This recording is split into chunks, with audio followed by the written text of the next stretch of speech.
Hi கண்மணிஸ், இன்னைக்கு நம்ம ஹெல்த்துக்கு ரொம்ப ரொம்ப ஹெல்த்தியான சத்துமாவு கஞ்சி நம்ம வீட்டிலேயே எப்படி ப்ரிப்பேர் பண்ணலாம் அப்படின்றத உங்க கூட நான் ஷேர் பண்ணிக்க போகிறேன்.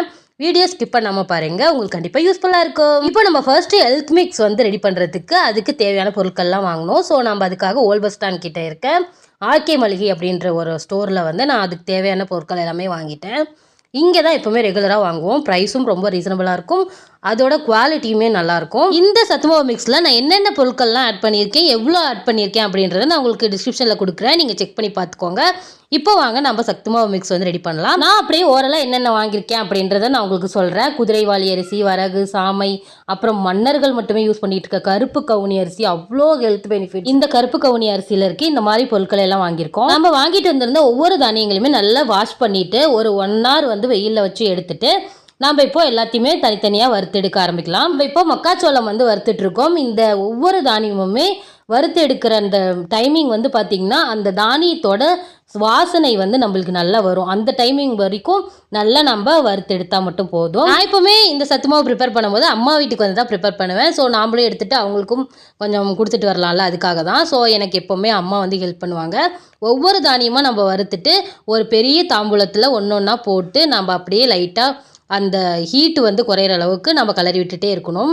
பாருங்கள், நம்ம இதில் பாசிப்பருப்பு, அதுக்கப்புறமா நிலக்கடலை, கடலை இது எல்லாமே ஆட் பண்ணுறதுனால இதோட அரோமாவும் செம்ம சூப்பராக நம்மளுக்கு வரும். நான் ஒவ்வொரு முறையும் இந்த மாதிரி சத்து மாவு ப்ரிப்பேர் பண்ணும்போது எக்ஸ்ட்ராவாக 2-3 ஐட்டம்ஸ் சேர்த்து அரைப்பேன். அது மாதிரி இந்த டைம் நம்ம பார்லியும் மூங்கில் அரிசியும் சேர்த்து அரைச்சிருக்கோம். இப்போ நம்ம வறுத்த இந்த எல்லா தானியங்களையுமே நல்லா ஆற வச்சுட்டு ரைஸ் மில்லில் கொடுத்து சூப்பராக இந்த மாதிரி நைஸாக அரைச்சி எடுத்துக்கோங்க.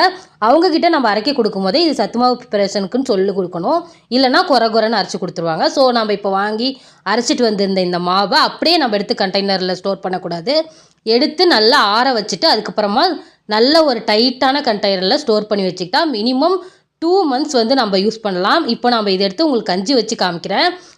அம்மா அப்பா எல்லாருமே சேர்ந்து குடிக்கிறோம் அப்படின்றதுனால ஒரு 2 டேபிள் ஸ்பூன் போட்டுக்கிட்டேன். இல்லைனா நீங்கள் ரெகுலராக யூஸ் பண்ணுற டீஸ்பூன்ஸில் இந்த சத்துமாவு மிக்ஸ் ஆட் பண்ணிவிட்டு இதில் நம்ம தேவையான அளவு உப்போ இல்லை நாட்டு சர்க்கரையோ ஆட் பண்ணி நல்ல லம்ஸ் இல்லாமல் கலரி விட்டு ஒரு 5-10 நிமிஷம் நம்ம கொதிக்க வச்சு எடுத்தோன்னா நல்ல வாசனையோட செம்ம டேஸ்டான சத்துமாவு கஞ்சி ரெடி ஆயிரும்.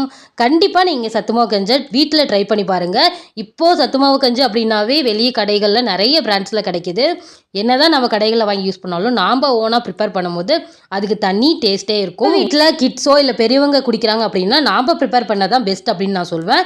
கண்டிப்பாக இது வீட்டில் ட்ரை பண்ணி பார்த்துட்டு எப்படி இருந்தது அப்படின்னு மறக்காம கமெண்ட் பண்ணுங்கள். பாய்.